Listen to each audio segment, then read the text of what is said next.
નમસ્કાર, ન્યૂઝ બુલેટિનમાં આપનું સ્વાગત છે। હું છું પંકજ। શરૂઆત મહત્વપૂર્ણ સમાચારથી। ગરીબ કલ્યાણ મેળામાં ઉડી ગરીબોની મજાક। બ્યુટી પાર્લરની કીટના સ્થાને મળ્યા ઓવન। બ્યુટી પાર્લરની કીટ અને તેમાંથી નીકળ્યા છે ઓવન। રજૂઆત કરવા જતા લાભાર્થીઓને મળ્યા ધક્કા।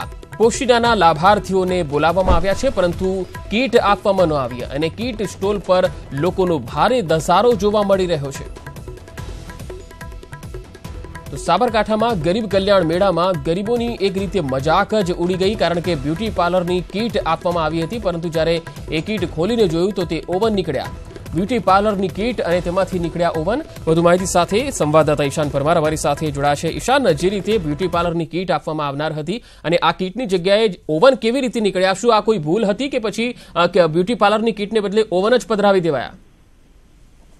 જી પંકજ, ચોક્કસ જણાવી કે સાબરકાંઠા જિલ્લાના હિંમતનગર ખાતે આજે ગરીબ કલ્યાણ મેળો યોજાયો હતો અને જ્યારે મેકઅપની કીટનું વિતરણ કરાયું હતું બ્યુટી પાર્લરની, પરંતુ જે મહિલાઓ ત્યાં પહોંચી અને મેં બ્યુટી પાર્લરની કીટ ખોલી તો કીટમાંથી ઓવન નીકળ્યા। આમ તો ખરી રીતના તો અંદર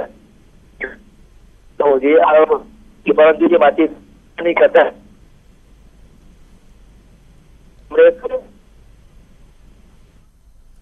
જી આભાર ઈશાન માહિતી આપવા માટે। તો બ્યુટી પાર્લરની કીટ અને તેમાંથી ઓવન નીકળ્યા છે, ત્યારે રજૂઆત કરવા જતા લાભાર્થીઓને ધક્કા મળ્યા છે। પોશીનાના લાભાર્થીઓને બોલાવવામાં આવ્યા છે, પરંતુ તેમને કીટ જે આપી છે એ નથી આપવામાં આવી। કીટ સ્ટોલ પર લોકોનો પણ ભારે ધસારો જોવા મળ્યો છે।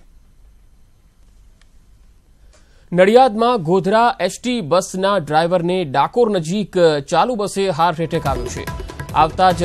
હાર્ટ એટેક આવતા જ તેનું મોત થયું છે। જોકે ડ્રાઈવરે મરતા પહેલા કંડક્ટર સહિત 22 મુસાફરોના જીવ બચાવી લીધા છે।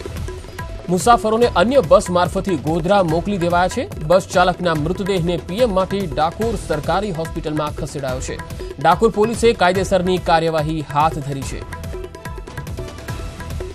ગોધરા એસટી બસના ડ્રાઈવરને ડાકોર નજીક ચાલુ બસે હાર્ટ એટેક આવ્યો છે। વધુ માહિતી સાથે જનક જાગીરદાર અમારી સાથે જોડાયા છે। જનક, કેવી રીતે આ ઘટના બની? આ બનાવ ક્યાંનો છે?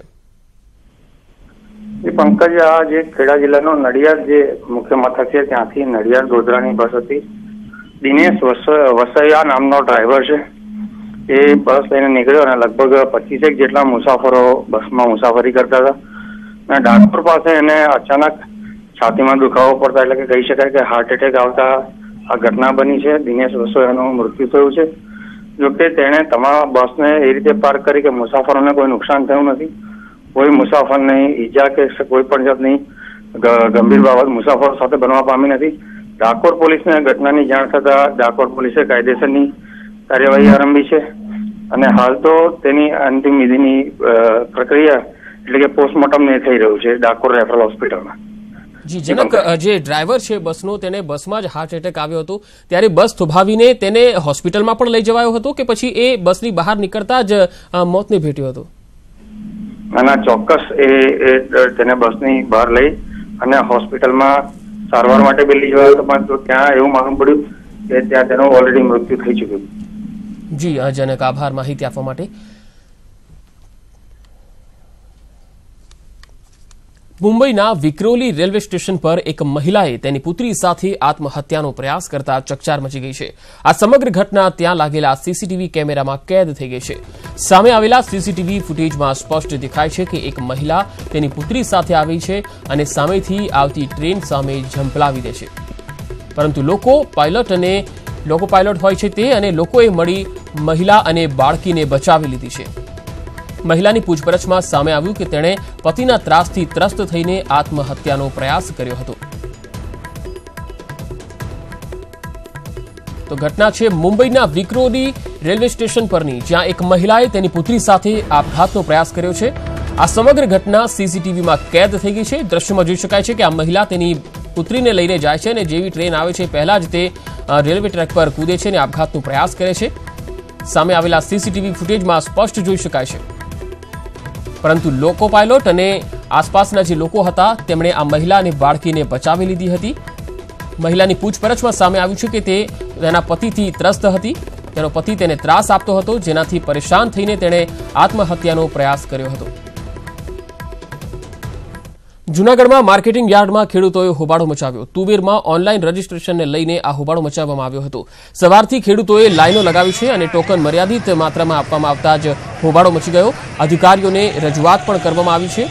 ઓનલાઈન રજીસ્ટ્રેશનની કામગીરી હાલ તો સ્થગિત કરી દેવાઈ છે અને ખેડૂતો પર પોલીસે લાઠીચાર્જ પણ કર્યો છે.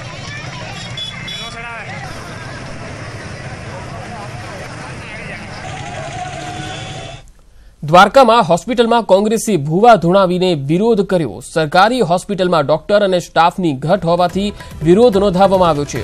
દ્વારકા તાલુકા કોંગ્રેસ અને આગેવાનો સાથે મળીને આ વિરોધ નોંધાવવામાં આવ્યો છે. વિવિધ બેનર સાથે સરકારી હોસ્પિટલમાં ડોક્ટર ન બદલે તંત્ર મંત્રની જરૂર હોય એવા બેનર પ્રદર્શિત કરવામાં આવ્યા. તો દ્વારકાની આ હોસ્પિટલમાં કોંગ્રેસે ભૂવા ધૂણાવીને અનોખો વિરોધ કર્યો. સરકારી હોસ્પિટલમાં ડોક્ટર અને સ્ટાફની મોટી અછત છે, તેને લઈને આ વિરોધ નોંધાવવામાં આવ્યો. દ્વારકા તાલુકા કોંગ્રેસ અને અન્ય આગેવાનો સાથે મળીને આ વિરોધ નોંધાવવામાં આવ્યો.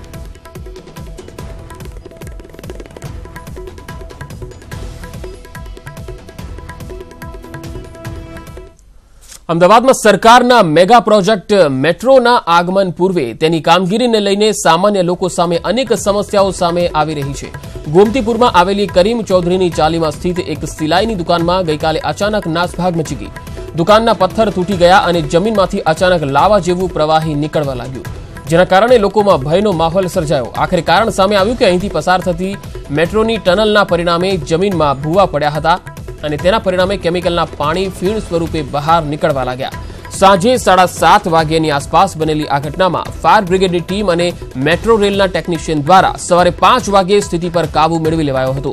ત્યારે આ ઘટનાને પગલે નિર્દોષ દુકાનદારને ભારે નુકસાની વેઠવાનો વારો આવ્યો. તો ગઈકાલે સાંજે 7:30 વાગ્યાની આ ઘટના હતી, જ્યાં અમદાવાદના ગોમતીપુરમાં કરીમ ચૌધરીની ચાલીમાં એક સિલાઈની દુકાન આવેલી છે. ત્યાં અચાનક જ નાસભાગ મચી ગઈ. દુકાનના પથ્થર તૂટી ગયા અને જમીનમાંથી અચાનક લાવા જેવું પ્રવાહી નીકળવા લાગ્યું, જેના કારણે લોકોમાં એક ભયનો માહોલ હતો. આખરે કારણ જે પૂછવામાં આવ્યું તો સામે આવ્યું છે કે અહીંથી એક મેટ્રોની ટનલ પસાર થવાની છે, જેના પરિણામે જમીનમાં ભૂવા પડ્યા હતા અને તેના પરિણામે કેમિકલના પાણી ફીણ સ્વરૂપે બહાર નીકળવા લાગ્યા હતા. સાંજે 7:30 વાગ્યાની આસપાસ બનેલી આ ઘટનામાં ફાયર બ્રિગેડની ટીમ તેમજ મેટ્રો રેલના ટેકનિશિયન દ્વારા સવારે 5 વાગે સ્થિતિ પર કાબુ મેળવી લેવાયો હતો. इस एरिया में जब भी टनल बोरिंग मशीन चलती है उसके पहले हम लोग बिल्डिंग सर्वे करते हैं और लोगों से पूछते हैं कि वहाँ पे कोई बोर या हैंडपंप वगैरह तो नहीं है, क्योंकि अगर कोई भी बोर या हैंडपंप होता है तो उसको पहले ब्लॉक कर देना पड़ता है, अदरवाइज उस होल के थ्रू ये लिक्विड बाहर आ सकता है. इस एरिया में कोई भी जो भी थे उनको या तो ब्लॉक कर दिया गया, मगर इस पर्टिकुलर घर में ऐसी कोई इन्फॉर्मेशन नहीं थी. जब हमारे लोगों ने साइट पे देखा तो ये पाया कि दीवार और फ्लोर के एक कॉर्नर में से लिक्विड बाहर आ रहा था. तो उन घर वालों को भी नहीं पता था कि नीचे कोई ऐसा होल है या पाइप है. અમદાવાદ મેટ્રો રેલ પ્રોજેક્ટ અમદાવાદનો મેગા પ્રોજેક્ટ એક સાંજે તેર તૂટે તેવી પરિસ્થિતિ થઈ રહી છે. ગઈકાલની વાત કરીએ તો ગઈકાલે ગોમતીપુર વિસ્તારમાં એક જગ્યાથી ગેસ લીકેજ થયું, તો બીજી તરફની વાત કરીએ તો અમદાવાદ ગોમતીપુર વિસ્તારના જ એક કરીમ ચૌધરીની ચાલી ખરી, ત્યાં તમે દેખી રહ્યા છો કે ગેસ લીકેજની સાથે સાથે જે કહી શકાય કે કેમિકલ નીકળ્યું હતું, ફીણવાળું જે પદાર્થ નીકળ્યો હતો, તેના કારણે અફરાતફરીનો માહોલ થઈ ગયો હતો. આ જગ્યા એ જ જગ્યા છે જ્યાંથી મેટ્રો રેલ પ્રોજેક્ટની ટનલ ખરી તે પસાર થઈ રહી છે.